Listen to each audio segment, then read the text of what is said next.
अस्सलाम वालेकुम। मेरा नाम मुजीबुर रहमान है।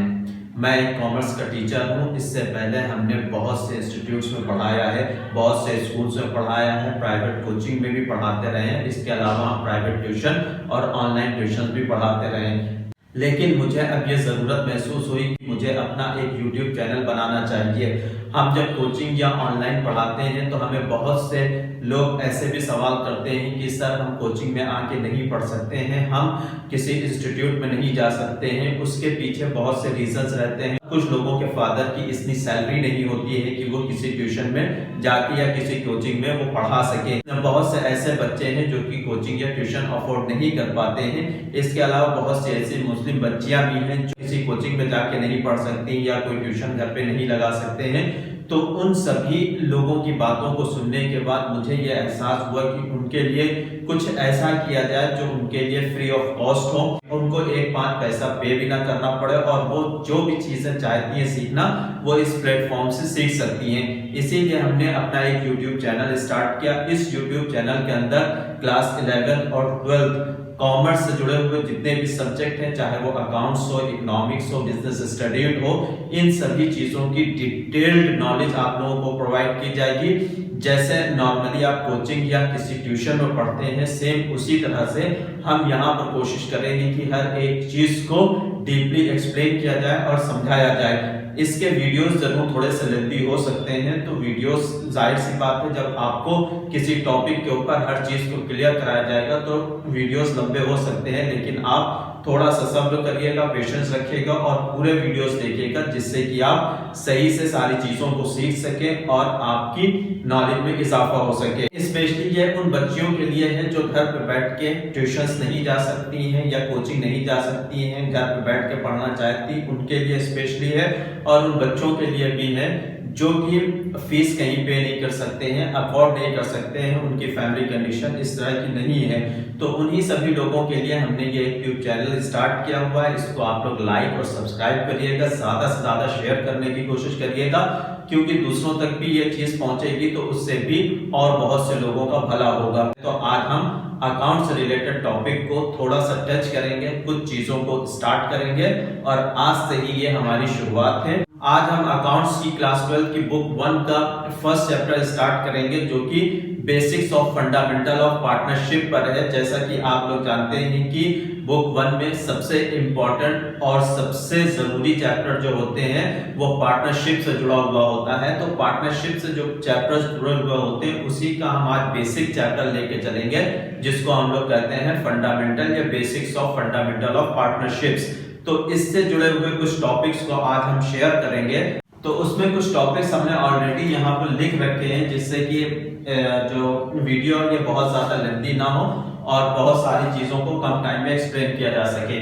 तो सबसे पहला जो मेरा पॉइंट था कि nature of a partnership firm. अब जब बात करते हैं nature of a partnership firm की, इससे पहले हम थोड़ा सा पीछे जाएंगे और कुछ चीजें आप लोगों को एक्सप्लेन करते हैं। इंडस्ट्रियल रिवॉल्यूशन से पहले लोग ज्यादातर क्या करते थे, बिजनेस सोल प्रोप्राइटरशिप के रूप में करते थे। सोल प्रोप्राइटरशिप क्या होती है कि मान लो सिर्फ हम ही किसी बिजनेस के ओनर होते थे, इसके अलावा कोई और बिजनेस का ओनर नहीं होता था। लेकिन जब हम सोल प्रोप्राइटरशिप बिजनेस स्टार्ट करते थे तो उसमें बहुत सी कमियां भी देखी जाती थी। कमियां कैसी होती थी कि बिजनेस में हम बहुत ज्यादा बड़ा इन्वेस्टमेंट नहीं कर सकते हैं, बहुत ज्यादा हम रिस्क नहीं ले सकते हैं, बिजनेस को बहुत बड़ा नहीं किया जा सकता है, बिजनेस में बहुत एम्प्लॉयज को नहीं रखा जा सकता है, बिजनेस को बहुत बड़े स्केल पर उसको बड़ा नहीं किया जा सकता। ऐसी बहुत सी चीजें होती थी जिसकी वजह से जो सोल प्रोप्राइटर बिजनेस होते थे वो सिकुड़ कर रह जाते थे और उसको एक्सपैंड नहीं किया जा सकता था। तभी उसी टाइम पर पार्टनरशिप फर्म का एक कह सकते हैं आगाज हुआ, जिसकी वजह से हम अपने बिजनेस को बहुत बड़ा कर पाने में सक्षम हो सके। जब पार्टनरशिप फर्म की बात की जाती है तो इसमें बहुत सी चीजें आती हैं जिसकी वजह से हम अपने बिजनेस को स्केल करते हैं और कई पार्टनर्स के साथ मिलकर बिजनेस को स्टार्ट करते हैं। पार्टनरशिप फर्म 2 या 2 से ज्यादा लोगों से मिलकर बनती है, जिससे कि हम आसानी से अपने बिजनेस को बड़ा कर सकते हैं, स्केल कर सकते हैं और उसको रिस्क भी ज्यादा लिया जा सकता है क्योंकि उसमें बहुत से लोग शामिल होते हैं। तो नेचर तो आपको समझ में आ गया होगा कि बिजनेस का जो नेचर होता है पार्टनरशिप फर्म का 2 या 2 से ज्यादा लोगों के बीच में मिलकर बिजनेस को चलाया जाता है। अब उसके बाद जो दूसरी सबसे बड़ी चीज यहाँ पर आती है meaning and definition of a partnership firm. जैसा कि आप लोग जानते हैं कि जो पार्टनरशिप फर्म होती है, ये बात तो आपको समझ में आ गई कि 2 या 2 से ज्यादा लोगों से मिलकर एक पार्टनरशिप फर्म स्टार्ट की जा सकती है। लेकिन अगर डेफिनेशन की बात की जाए तो यहाँ पर देखिए हमने डेफिनेशन लिख रखा है section 4 of the Indian partnership act 1932। ये बताता है कि the relationship between person who have agreed to share profit of a business carried one by all or any of them acting for all। यहाँ पर जो डेफिनेशन बताई गई, ये बताया गया है कि एक ऐसी पार्टनरशिप होती है जो 2 या 2 से ज्यादा लोगों के बीच में मिलकर बनाई जाती है और उस बिजनेस को सभी लोग चला सकते हैं या उनमें से कोई एक व्यक्ति बिजनेस को रन कर सकता है। ये जरूरी नहीं है कि सभी लोग एक्टिंग पार्टनर के रूप में ही उस बिजनेस में इन्वॉल्व हो। तो ये एक सिंपल डेफिनेशन हो गई जिसमें हमें ये समझ में आया कि 2 या 2 से ज्यादा लोग बिजनेस को रन कर सकते हैं जो कि एक पार्टनरशिप फर्म के रूप में तैयार होती है। उसके बाद यहाँ पर कुछ essential features of a characteristics of a partnership firm बताए गए हैं। जब हम पार्टनरशिप फर्म की बात करते हैं तो जाहिर सी बात है उसके कुछ फीचर्स होते हैं। जैसा कि बताया गया कि प्लोरिटी ऑफ अ पर्सन, इसमें बात अभी हमने की कि कम से कम 2 लोग होना चाहिए, इसलिए सिंगल आदमी से ये बिजनेस रन नहीं कर सकता है। दूसरा पॉइंट जो है existence of a business, business actual में होना चाहिए, दिखना चाहिए कि हाँ ये बिजनेस है और ये चल रहा। इसमें जो तीसरी बात की गई है कॉन्ट्रैक्चुअल रिलेशनशिप, यानी कि जो बिजनेस 2 पार्टनर्स के बीच में चल रहा है उसके बीच में कॉन्ट्रैक्ट होना बहुत ज्यादा जरूरी है, तभी वो एक पार्टनरशिप फर्म कहलाती है।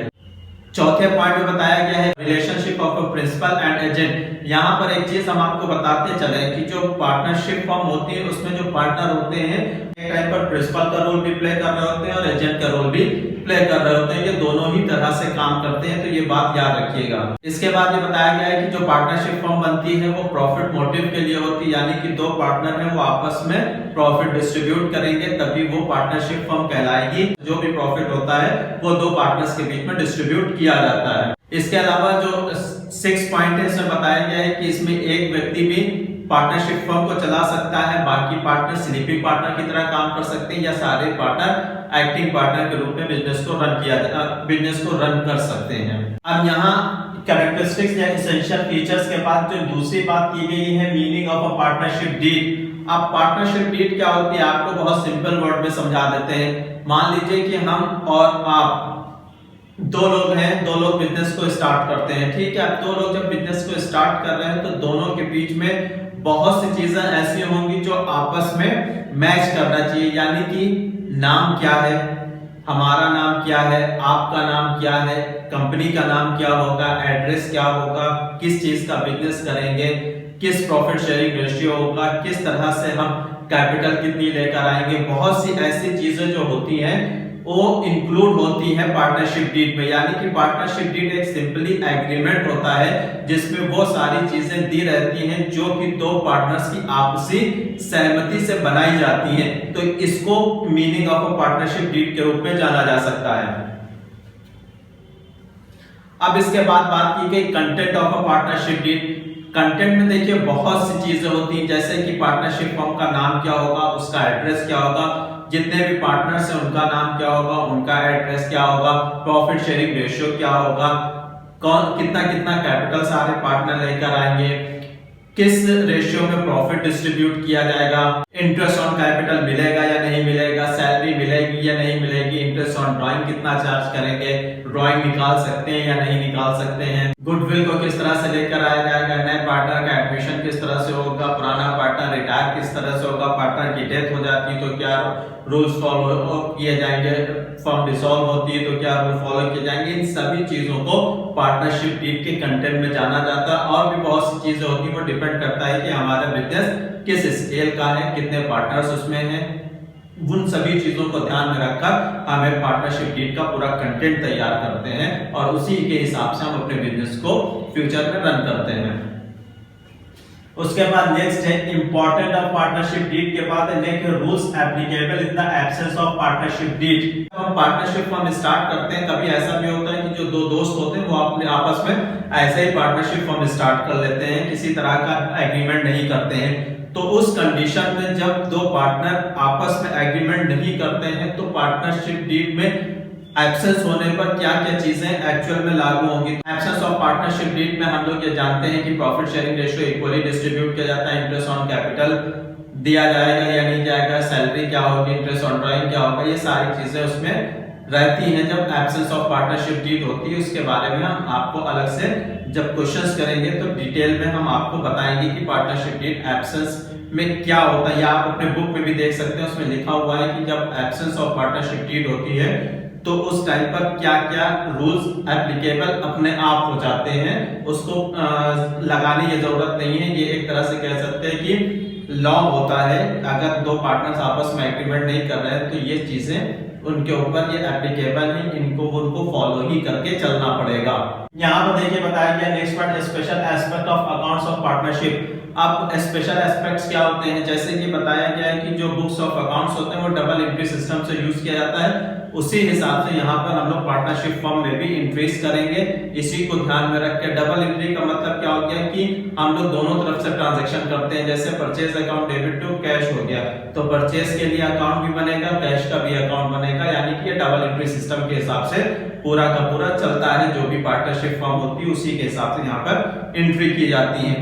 उम्मीद है कि पार्टनरशिप फॉर्म का जो बेसिक्स है उसको आप लोग समझ गए होंगे।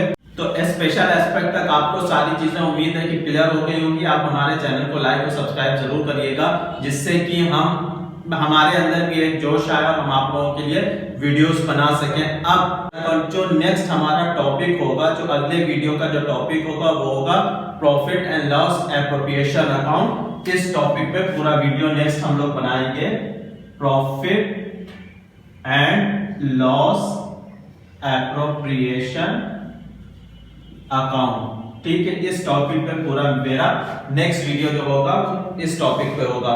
तो उम्मीद है कि ये वीडियो आप लोगों को पसंद आया होगा, और पसंद आया है तो लाइक और सब्सक्राइब जरूर करिएगा। आज के लिए इतना ही, थैंक यू वेरी मच।